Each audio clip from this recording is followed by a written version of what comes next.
These are the most confusing Magic cards of all time in no particular order. First, some honorable mentions for cards that aren't individually confusing, but cause confusing interactions or have confusing mechanics. For example, Humility and similar cards that cause abilities to be removed are quite simple at first glance, but they're actually very confusing because of how they interact with the rules. Any card with banding could have been included because of how confusing the mechanic is. Here's the comprehensive rules text for banding, by the way.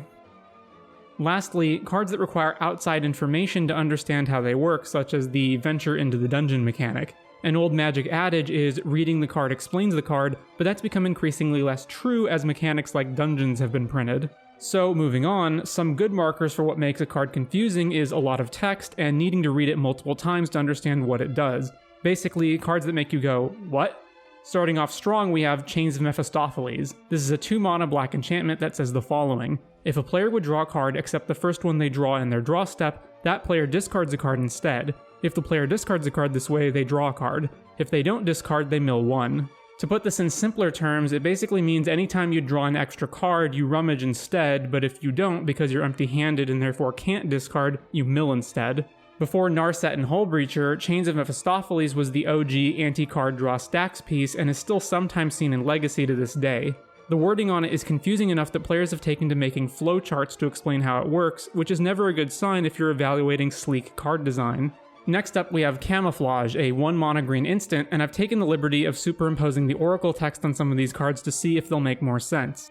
Cast this spell only during the Declare Attackers step. This turn, instead of declaring blockers, each defending player chooses any number of creatures they control and divides them into a number of piles equal to the number of attacking creatures for whom that player is the defending player. Creatures those players control that can block additional creatures may likewise be put into additional piles. Assign each pile to a different one of those attacking creatures at random. Each creature in a pile that can block the creature that pile is assigned to does so. Piles can be empty. What? One way to make a confusing card is trying to design something flavorful, but having to mangle the text templating because of how it actually has to be implemented within the rules. Essentially, the idea of this card is that the defending player's creatures are camouflaged or hidden somehow, and the attacking player doesn't know what's blocking where, so it's a combat trick essentially. In practice, it's a confusing mess that doesn't even work the way it's supposed to. Even reading it now, I still don't fully understand what it does. Similarly, our next card is Raging River, a 2-mana red enchantment that says, whenever one or more creatures you control attack, each defending player divides all creatures without flying they control into a left and right pile. Then, for each attacking creature you control, choose left or right. That creature can't be blocked this combat except by creatures with flying and creatures in a pile with the chosen label. Alright, let me explain what's supposed to be happening here. The idea is that the creatures are in 2 different groups separated by a river between them that they can't cross, which is why flying creatures are exempted. Got it? Okay, so this card makes complete sense then. Next up is Dead Ringers, a 5-mana black sorcery that proves a card can be confusing regardless of how long its text box is. It says, destroy 2 target non-black creatures unless either one is a color the other isn't. What this should have said is, destroy 2 non-black creatures that are exactly the same colors, but for some reason they decided to template the text as this mangled double negative.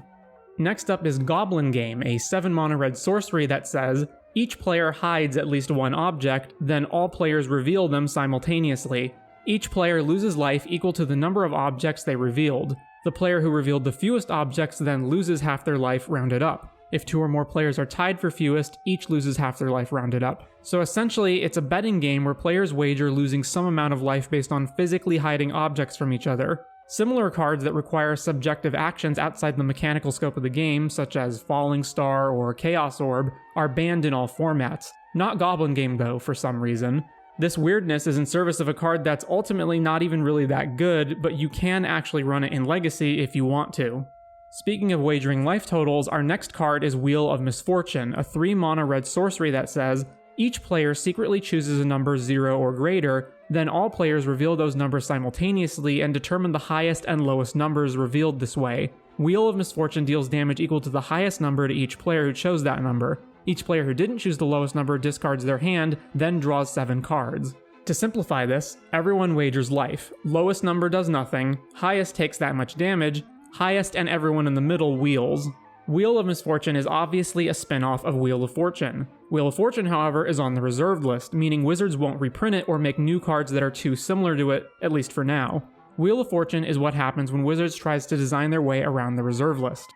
Next up we have Illusionary Mask, a 2-mana artifact that says, pay X mana, you may choose a creature card in your hand whose mana cost could be paid by some amount of or all of the mana you spent on X. If you do, you may cast that card face down as a 2/2 creature spell without paying its mana cost. If the creature that spell becomes as it resolves has not been turned face up and would assign or deal damage, be dealt damage, or become tapped, instead it's turned face up and assigns or deals damage, is dealt damage, or becomes tapped. Activate only as a sorcery. That's a lot to get through, so here's what this does. Basically, you're disguising your creature behind the mask. What this means in mechanical terms is that instead of paying a creature's mana cost, you can instead pay X generic mana equal to that same cost, and it comes in as a face-down 2/2 morph creature. Then, if it would ever deal or be dealt damage or become tapped, turn it face up. Next up is a twofer, Naked Singularity and Reality Twist. These are similar permanents that cause lands to tap for different mana than what they normally would. So for example, Naked Singularity says, if tapped for mana, instead plains produce red, islands produce green, swamps produce white, mountains produce blue, and forests produce black. On the surface, this seems simple enough, until you actually play a game with one of these and have to start tracking everything, especially an EDH game with 4+ players. Since 2 cards at the same time wasn't enough, next up is the triple whammy of Nettling Imp, Season of the Witch, and Oracle Onvek. To start with, Season of the Witch is a 3-mana triple black enchantment that says, at the beginning of the end step, destroy all untapped creatures that didn't attack this turn, except for creatures that couldn't attack. Oracle Onvek and Nettling Imp have activated abilities that work similarly. Seems simple enough. If you can attack with a creature, meaning it's not summoning sick, and you choose not to, it's destroyed at the end of turn. The problem is that the rules don't exactly define what being unable to or having to attack means. So in the case of cards like Dueling Grounds or Master of Cruelties that impose restrictions on what can and can't attack, what exactly happens? For example, if you control Dueling Grounds and multiple creatures, you can only attack with one of them, but does that mean that the others couldn't attack and are therefore exempted from being destroyed or not? There's no clear answer in the rules. Next up is Remove Enchantments, a 1-mana white instant that says, return to your hand all enchantments you both own and control, all auras you own attached to permanents you control, and all auras you own attached to attacking creatures your opponents control. Then destroy all other enchantments you control, all other auras attached to permanents you control, and all other auras attached to attacking creatures your opponents control. This is an example of a card that could have been straightforward, but a lot more text was added to include a bunch of minor exceptions for no real reason.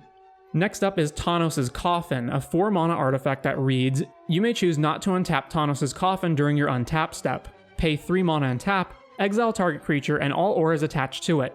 Note the number and kind of counters that were on that creature. When Tawnos' Coffin leaves the battlefield or becomes untapped, return the exiled card to the battlefield under its owner's control, tapped with the noted number and kind of counters on it. If you do, return the other exiled cards to the battlefield under their owner's control attached to that permanent.